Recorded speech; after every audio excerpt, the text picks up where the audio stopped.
केंद्रीय गृह और सहकारिता मंत्री अमित शाह ने गुजरात के भुज में भारत पाकिस्तान सीमा पर एक बेहद अहम दौरे के दौरान देश को नया सुरक्षा मंत्र दिया है। गृह मंत्री ने साफ किया कि अब देश सिर्फ बॉर्डर सुरक्षा नहीं बल्कि पूरी टेरिटोरियल सुरक्षा के नए कॉन्सेप्ट पर काम करेगा।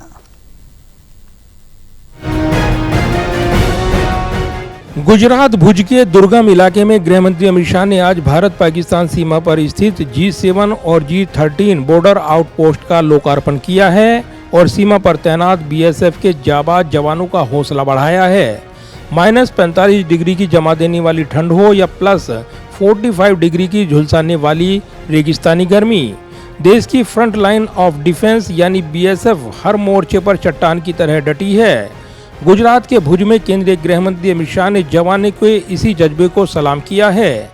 गृह मंत्री अमित शाह ने G7 बॉर्डर आउटपोस्ट पर जवानों से सीधा संवाद किया और इंजीनियरिंग के अद्भुत नमूने G7 और G13 सीमा चौकियों को देश को समर्पित किया।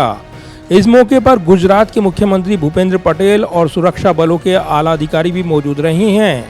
गृह मंत्री अमित शाह ने कहा, जब BSF के जवान नहीं थकते हैं तो हमें थकने का बिल्कुल भी अधिकार नहीं है। देश की जनता चैन की नींद सोती है क्योंकि हमारे जवान सीमाओं पर मुस्तैद हैं। BSF के जवानों के बीच में आता हूं, मेरी पूरी थकान पल भर में गायब हो जाए, क्योंकि जब चौकी पर पहुंचते हैं तो जहां आप रहे हैं वहां रहना कितना कठिन है वो आते आते ही मालूम हो जाता है। और यहां आने के बाद जब आप हंसते हुए चेहरों के साथ भारत की सीमाओं की सुरक्षा करते हुए देखते हैं तब हमें लगता है कि हमारा काम बहुत सरल है। हमें तो कम से कम थकने का अधिकार नहीं है। जब आप नहीं थकते हो तो हमें थकने का अधिकार। इस दौरान गृह मंत्री ने सरहद की सुरक्षा को लेकर एक बड़ा विजन देश के सामने रखा। गृह मंत्री ने कहा कि मोदी सरकार अब चतुष्कोणीय सुरक्षा ग्रिड के नए मंत्र पर काम कर रही है।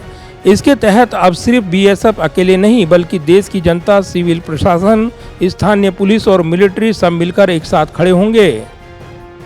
एक लीड प्रूफ सुरक्षा ग्रिड बनाने के लिए हमने कार्य योजना बनाई थी और इसके लिए देश के प्रधानमंत्री और भारत सरकार का गृह मंत्रालय दोनों अहरनिश चिंतित है और अहरनिश काम करते हैं। हमने पीछे मुड़कर बजट के लिए भी नहीं देखा है और करने वाले उपायों में तकनीक के उपयोग को भी हमने करने में कोई कसर नहीं की और धीरे धीरे एक क्षेत्र की एक मजबूत सुरक्षा ग्रिड सृजित करने में हमें सफलता मिली। गृह मंत्री अमित शाह ने कहा कि सुरक्षा को अचूक बनाने के लिए सरकार हजारों करोड़ की लागत से स्मार्ट बॉर्डर सिक्योरिटी प्रोजेक्ट चला रही है।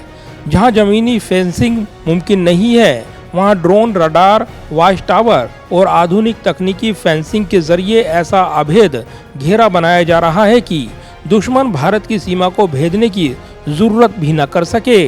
दरअसल कभी सुरक्षा के लिहाज से बेहद संवेदनशील माने जाने वाले सर क्रीक और हरामी नाला के दलदली इलाकों की तस्वीर अब पूरी तरह बदल चुकी है।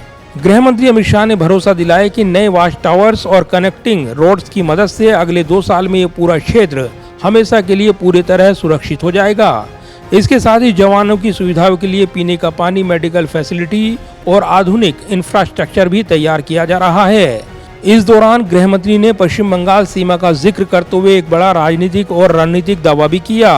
गृह मंत्री ने कहा कि बंगाल में हमारी सरकार बनते ही बरसों से अटका जमीन का गतिरोध टूट गया है और वादे से भी पहले महज एक हफ्ते के भीतर मुख्यमंत्री ने BSF को फेंसिंग के लिए जमीन देने का फैसला कर लिया।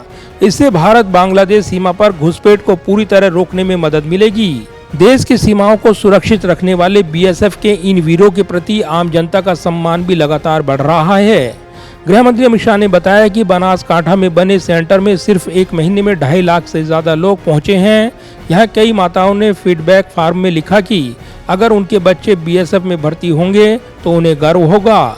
साफ है कि बदलती तकनीक और मजबूत इरादों के साथ भारतीय सीमाएं अब पहले से कहीं अधिक सुरक्षित हो रही हैं। कैमरामैन विद्याधर बरिक के साथ प्रदीप कुमार, टोटल न्यूज, दिल्ली।